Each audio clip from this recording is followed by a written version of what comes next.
Bismillahirrahmanirrahim. Elhamdülillahi Rabbil alemin. Vel aqibatu lil muttaqin. Ve salatu ve selamu ala seyyidina Muhammedin ve ala alihi ve sahbihi ecmain.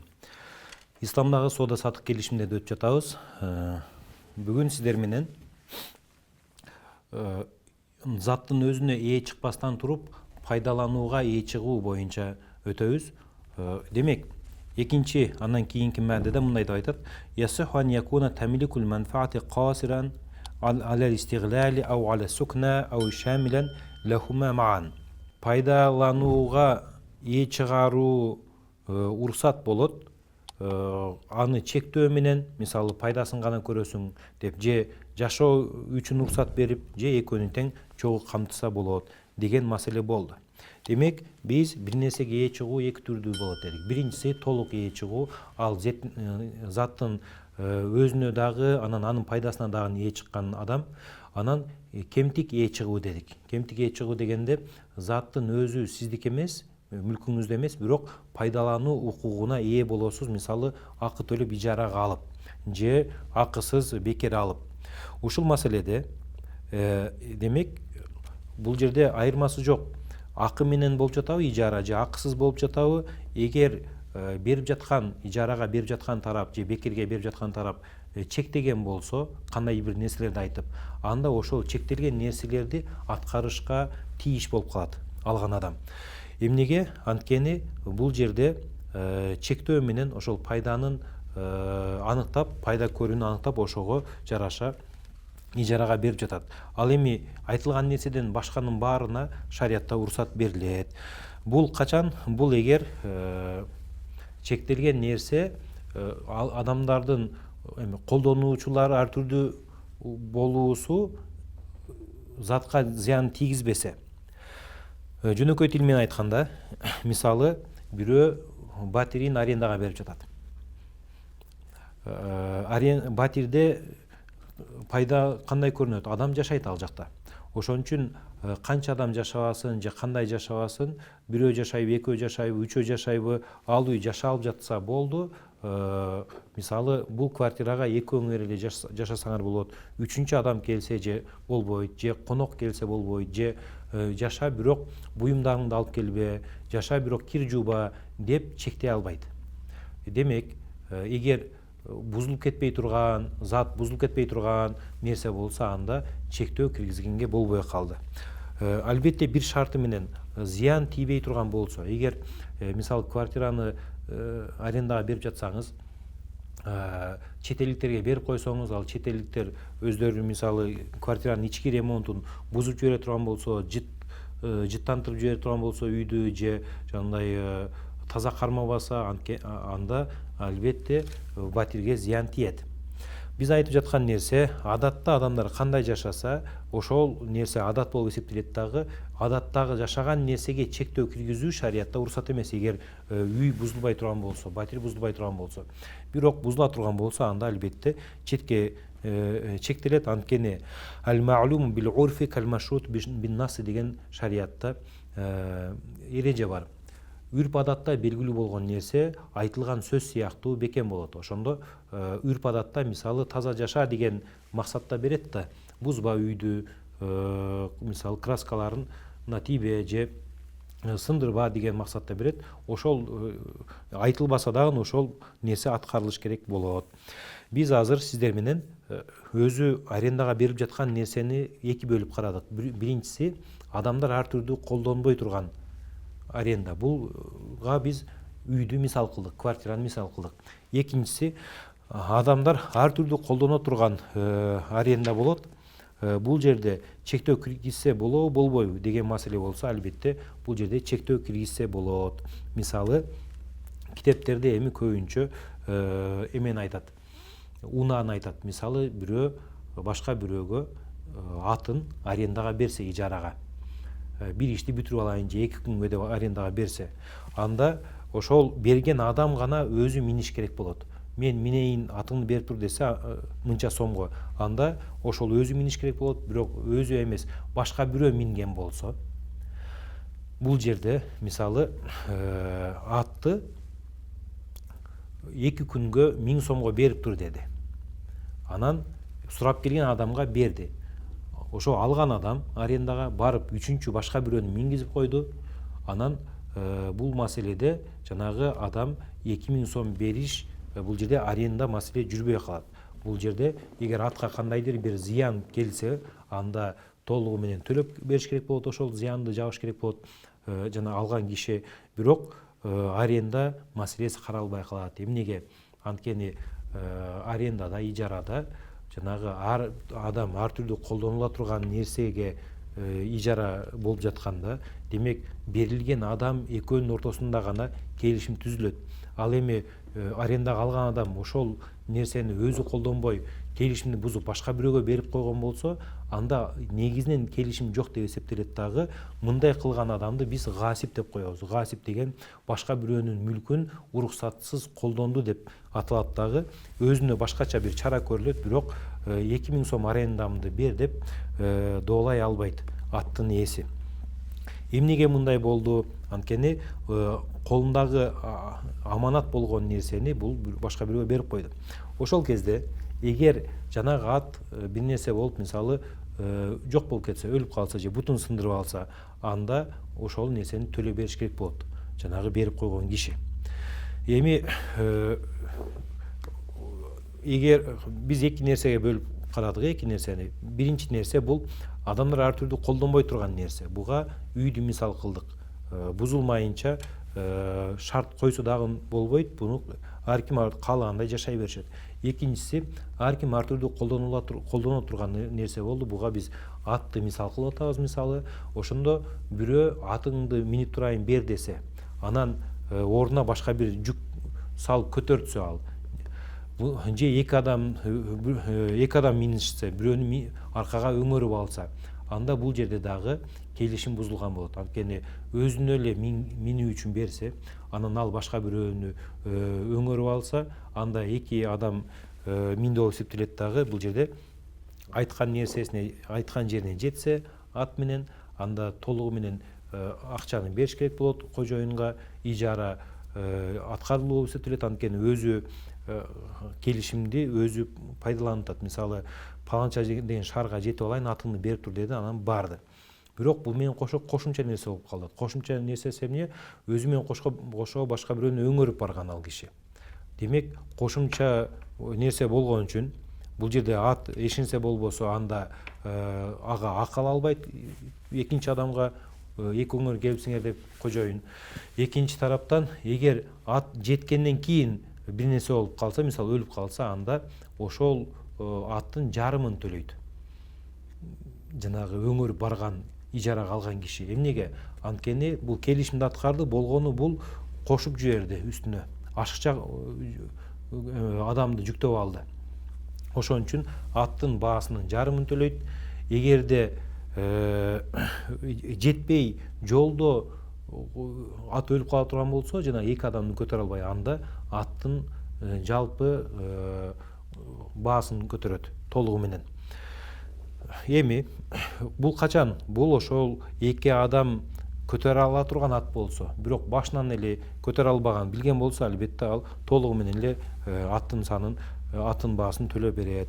Ушул маселелер эмне үчүн каралып жатат? Бул маселелер биз келишимди карап жатабыз. Демек, эң негизги маселе ижарага берүүдө.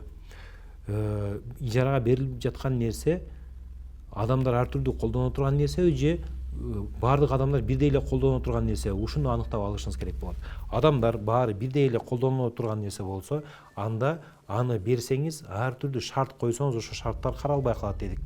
Зыян тийип калмайынча. Ошондо үйдү батирге берип коноктоспо, анан кириңди жууба, жүгүңдү жыйба десеңиз болбой калат. Анткени эл негизи жашаса ошентип жашайт үйдө. Экинчи түрү, адамдар ар түрдүү колдонула турган нерсе болду. Ошондой нерсени сиз ижарага берип жатсаңыз, демек келишилген шарттар так аткарылыш керек болот. Эгер башкача болуп калса, өзү такыр аны колдонбой койсо алган адам, анда бул жерде ижара жүрбөйт, бул жерде башка өкүмдөр кетет дедик, гасп өкүмү. Эгер ашыкчасы менен болуп зыян келип калса, анда айтылган пайданы көргөн болсо, нерсенин баасын жарымын төлөйт. Көрө электе эле жанагы зат өзү жок болуп кетсе, анда заттын толук акчасын төлөйт деп айттык. Анан бул жерде экинчи маселе болду. Сиз пайданы берип жатканда акыга берсеңиз, аны биз ижара деп атадык. Анан бекер берип коюшуңуз мүмкүн, мен пайдалана бер деп. Анда бул жерде иара деп атадык дагы. Жанагы өзгөрүлбөй турган, ар ким ар түрдүү колдонбой турган нерсе бар го. Биз квартираны мисал кылып атабыз. Ошондо квартираны адам бирөөгө берип атканда квартирага, мисалы 30 миңге бир айга берди. Ал кааласа жашайт, кааласа жашабайт, кааласа өзү жашайт, кааласа башка бирөөнү жашатат, кааласа ошол квартираны башка бирөөгө квартирага берип коет, бир шарты менен. Жанагы айтылган суммадан ашып кетпеш керек, 30 миңден ашып кетпеш керек. Анткени биз сабактарыбыздын башында айткандай, пайда өзү байлык болуп эсептелбейт.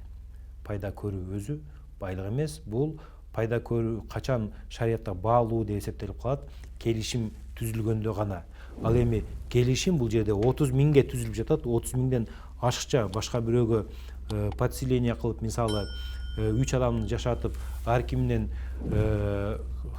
4 адам жашатып, ар кимден 10 миңден 40 миң алып туруп, анан 30 миңин хозяинге берип үйдүн ээсине, анан 10 миңин өзүнө алып калса, ошол 10 миңге жеген нерсенин баары арам болуп калат.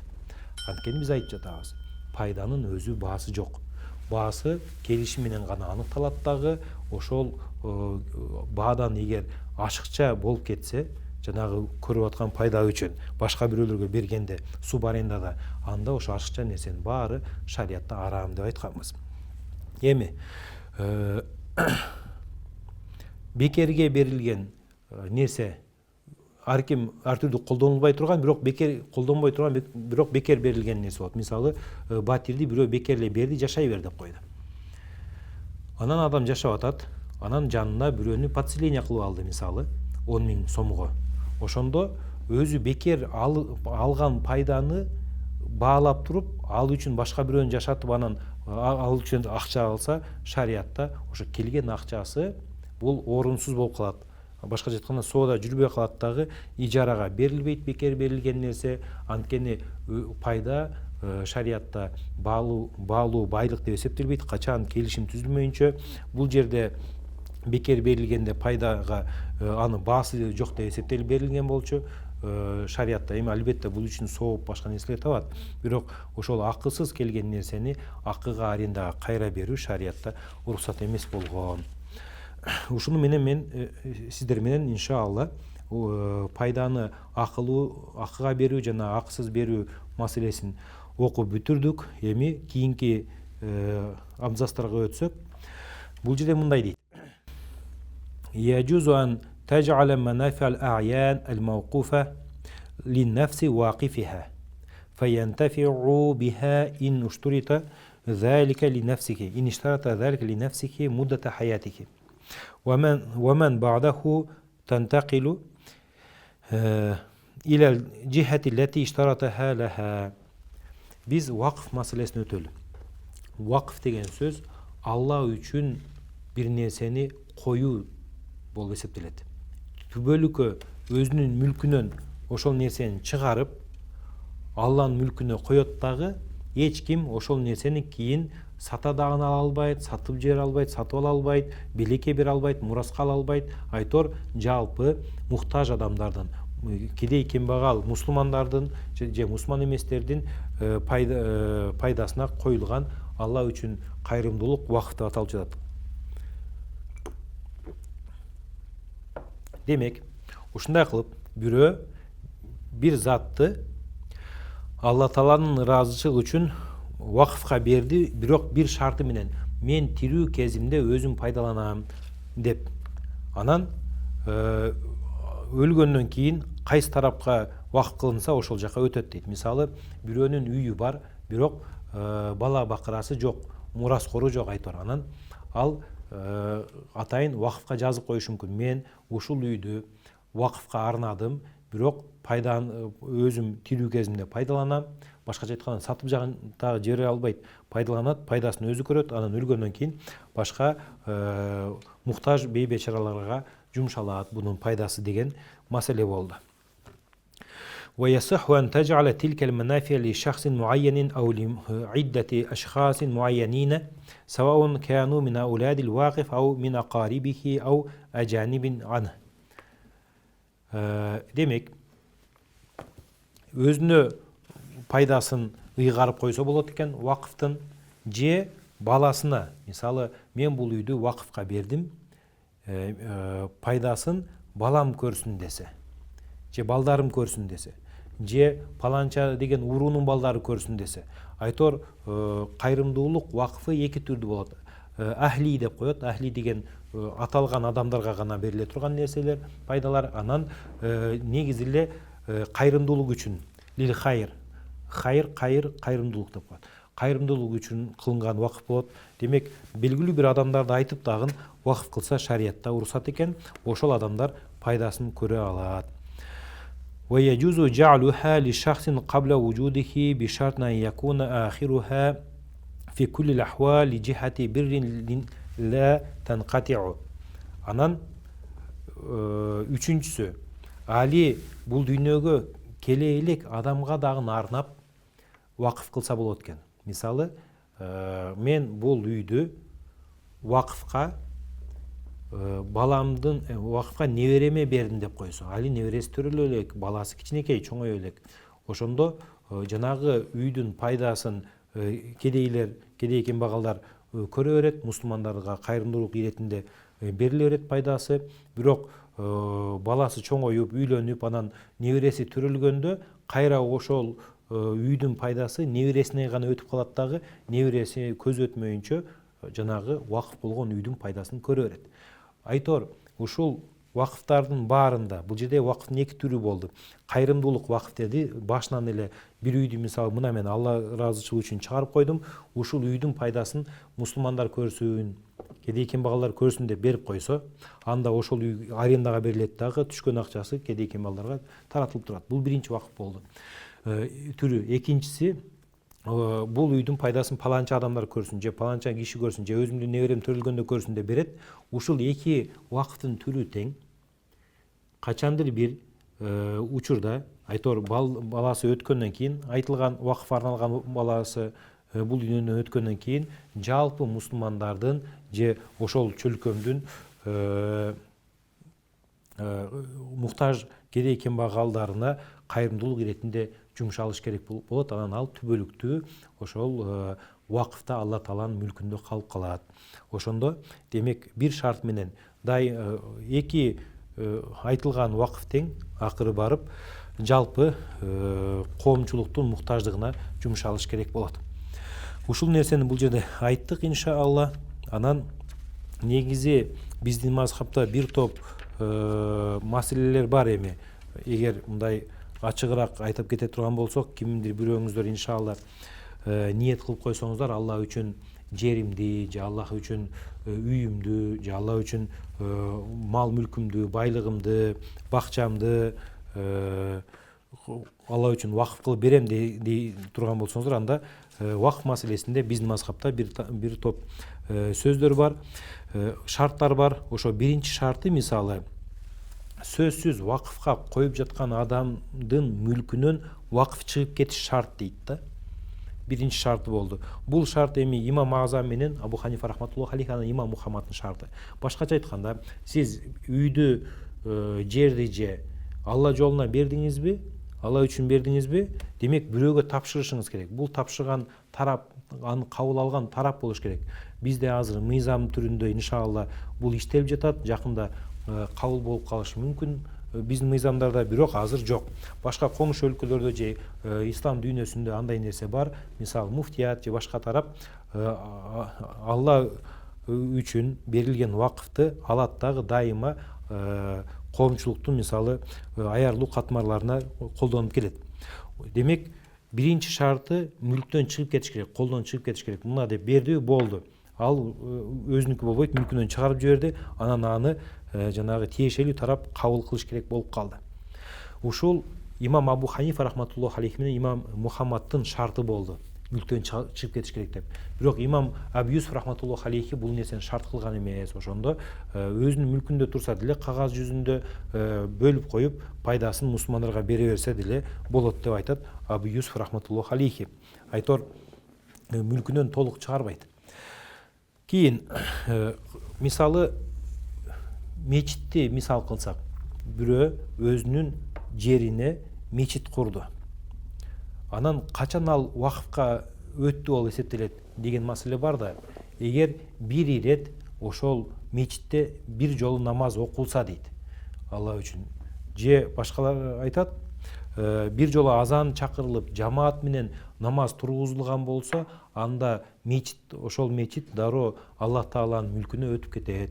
Алла Таала тапшырды болуп эсептелип калат дешет аалымдарыбыз. Абу Ханифа рахматуллаху алейхи менен имам Мухаммад. Биринчи шарты мүлкүнөн чыгарып жибериш керек экен, тиешелүү тарапка бериш керек экен. Экинчи шарты иштиратул ифраз деп коет. Иштиратул ифраз дегенде демек аны бөлүп алуу мүмкүнчүлүк болуш керек дейт. Бул имам Мухаммадтын шарты, Абу Юсуфтун шарты эмес.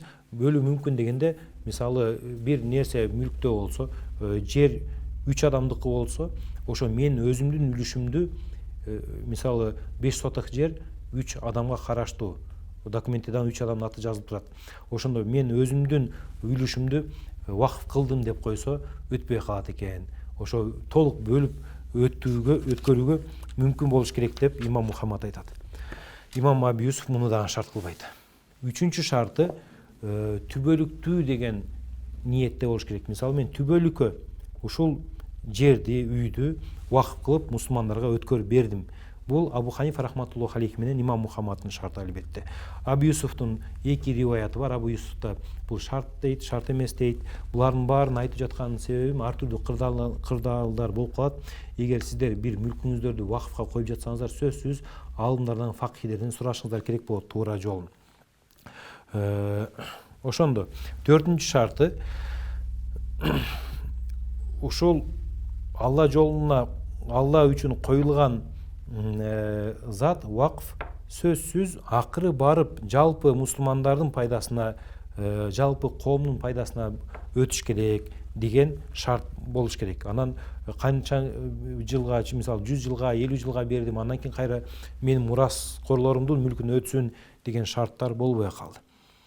Демек, сөзсүз бунун пайдасы жалпы мусулмандарга өтүш керек дедик. Буну кайра үчүнчү шартты эмнеге айтып жатабыз? Жана башында айткандай, пайдаланууну кээде жеке тарапка чектеп койгонго, ошол чектөө дагы жана жеке аталган тараптар бул дүйнөдөн өткөндөн кийин жалпы коомчулукка пайдасы тийиш керек деген шарт ушул төртүнчү шарты болуп жатат. Ушуну менен бул сабагыбыздан жыйынтыктайбыз.